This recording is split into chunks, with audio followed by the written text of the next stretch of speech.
we've unbundled power. You asked if those people, NEPA, PHCN, did they provide electricity? I think the question will be, are these ones providing electricity? Are they providing electricity? Yes. Well, when did they come on board? Let's be fair. We got in a situation where power was only privatized months ago. So, just a moment. I think that you've answered my question. Yeah, and it needs a gestation period. We're still not getting what it is that we currently need. But that is on the one hand. On the other hand, government only recently, we don't know whether that is true or that was just something that went around the papers, that it did bring down the price, the tariff of electricity. Can you confirm that? Well, all I can tell you is that this president and this government is concerned about the many complaints that the price of electricity, given the initial hiccups with regards to the natural play of privatization, what time it takes. You heard the point about transmission, the distribution, vandalism, that all of these, there were loads of complaints that the billing was not efficient and it was becoming unaffordable, and the government was looking for some temporary relief, some encouragement of the private sector to manage the pricing in the short term, just to give Nigerians the breathing space we need for the privatization to continue to mature. But that's the point. But many in turn say that they are not giving the consumers the breathing space in terms of their charges and services, because the services literally, well, maybe not as much as people wanted, but the services, the charges, I should say, just keep going up until this recent announcement. But that's the point that Mope was making. And I'm saying that what this government is doing is encouraging the privatized sector. And discouraging. Let me make the point. How true is that? I'll let you make the point. How true is that? Because I recall we also covered the subsidy crisis, the protest that came with the subsidy, and the big argument then at that time was that the increase in petroleum product, what we get from out of that particular increase at that time, we used to fix our refineries. We had not one, not 10, so many people who came to the studio to bring forth that argument. That increment Nigerians have paid over some time. Isn't there any need for us to show one refinery we have used the monies accrued from that particular increase to show that this is what we've done with it? But this government has done a lot with what funds accrued from some point you made about the increase or the subsidy issues. That's clear. But let's just go back to what it was. If you take a situation where government looks critically at how we continue to grow this economy, continue to create jobs and opportunities, and what is clear is that it is better to involve and encourage private sector people and foreign investment, local and foreign investors, to come to play. So power refineries can be managed more efficiently in a longer term, sustainable ways.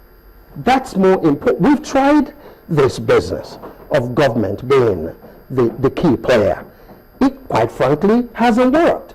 And this government is revolutionizing this. We're moving forward in the direction of privatization because that's where the efficiency lies. And I think it's an important thing. The real system, yes, which this present administration has been fixing, who was managing it? The private sector, or is it within the government?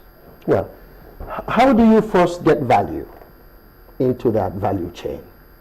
You first need to have the basic infrastructure in place.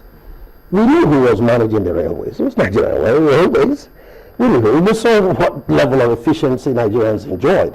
What government is doing first is to lay the foundation for what I believe will be privatization in the future. Because you can't have a situation where goods move from the east to the north or west to the north in terms of logistical cost, is about 30 to 35% of the cost of doing business. Because I'm saying since that is working, and that is one of the talking point of this particular administration, showing everyone, seeing is believing that the rails are coming back. Yes. Why don't they also use that same intention, fixing at least one refinery, if you want to hand it over to a private investor or a private practitioner in that particular business to manage, then so be it. But as it is, we haven't actually made any move in that direction to show to the people that this is what we've done so far in that sector. But I made the point earlier that when you encourage a group like a Dangote group, and they've started to make the investment and talking about further expanding the capacity, if we have a solid refinery that can refine 650,000 barrels of crude a day, that's a major, major achievement. In fact, that pretty much covers our local consumption daily. Because if you look at the budget, government has been allocating some 450,000 barrels of crude for local consumption.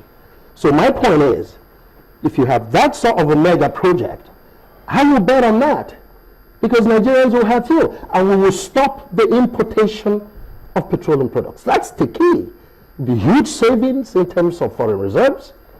It will be a game changer in terms of the stability of the naira. It's a major, major feat to not only create an enabling environment, but to actually get a key investor with international investors, foreign investors, to make that sort of massive investment in Nigeria, including the jobs opportunities that come with it. I'll take that any day, and that's a great achievement of this president. It's part of the achievements that you talked about. I mean, we see comments on a regular basis. We see campaigns hold. How come that the opposition gets, a lot of supporters who think that they should give them a chance to do something differently?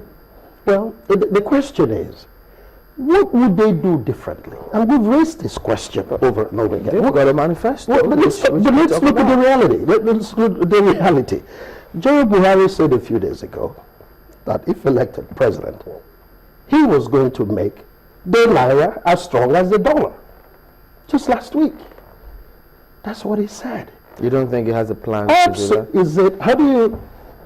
Maybe there are more magicians than I have gotten to know recently. Look, you have to look at the fundamentals. Why is the naira taking a beating?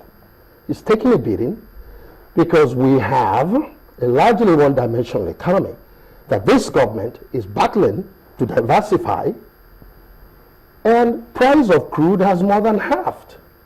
So our revenue is halved, pretty much. That's the huge impact. So we're not earning the dollars as we used to, and that's going to make even all the social nice things that APC talks about, quite frankly, another big dream.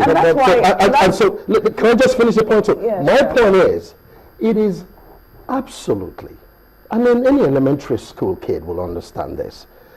It's not by fiat that you can make the dollar, naira, equivalent to the dollar. It has to be supported by GDP, by fundamentals. Equivalent or a strong naira? What he said is that he will make the naira as strong as the dollar. That's what he said. Well, just like he said he would in a few weeks, Boko Haram would be a thing of the past. I would rather have a view with reality. It would seem that in a few weeks you have been able to rout Boko Haram. I mean, it's taken how many years? Boko Haram did not just come on the scene, but in the last couple of months they did upscale their battle, and it would seem that they were taking territories. It looked like we were helpless for months until in a few weeks you did take these territories back from Boko Haram. So it was actually feasible that even though the battle is not over, or the war is not over, but you've won this particular battle. Was it not possible? Well, let me answer that. It's straightforward. This president was very clear all along that the issues had to do with logistical constraints. The equipment and tools were not items you pick off the shelf. These were ordered a year and a half ago. It takes time when you order hardware. to get them in place, get your people ready and motivated, put the international community together, as was done, and provided the leadership that was required. Because we're going to have an election on Saturday because of the strong leadership of President Jonathan in security. Now, Boko Haram had sworn we would not have election now, let me take you off on this issue, which is diversification of the economy. You say that, you know, you've been battling to diversify the economy. Now, for some people, this is not just about President Goodluck Jonathan. It is also about the PDP and what they've been doing for 16 years. What exactly are you going to be telling them in terms of your success at diversifying the economy? The success is already coming, and it will take time for us to have more successes. How many more years are we looking at for us to say we're not going to depend on crude oil? We can do without crude oil. Yes, but let's look at where we are. We are, and I challenge anybody to it, just the facts, about 85% of rice production for local consumption. This country is now largely food secure. We're going to be exporting rice within the next year and a half.